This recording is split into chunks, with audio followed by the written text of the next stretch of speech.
মিয়াবাজার সরকারি প্রাথমিক বিদ্যালয়, হাই স্কুল, মিয়াবাজার কলেজ, এই মিয়াবাজার তোষণ রফিক বালিকা বিদ্যালয়, এই টোটাল সবগুলো বিদ্যালয় মিলে এই রোড, এটাকে আমরা বলি মিয়াবাজার স্কুল রোড।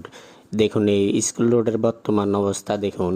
রাস্তার মাঝখানে দুইটা আলু দোকানের পাশে সবজি গলির মুখের মধ্যে দেখুন দুইটা গ্রিল দিছে ড্রেনের মধ্যে। এই গ্রিলটা কিছুদিন পরে ভেঙে যায়। এখন এমন অবস্থায় আছে, এই রোডে হাজার হাজার মানুষ চলাফেরা করে। স্কুল কলেজের ছাত্র ছাত্রীরা, শিশু বাচ্চারা চলাফেরা করে। যে কোনো মুহূর্তে এখানে একটা দুর্ঘটনা ঘটতে পারে, অ্যাক্সিডেন্ট হইতে পারে।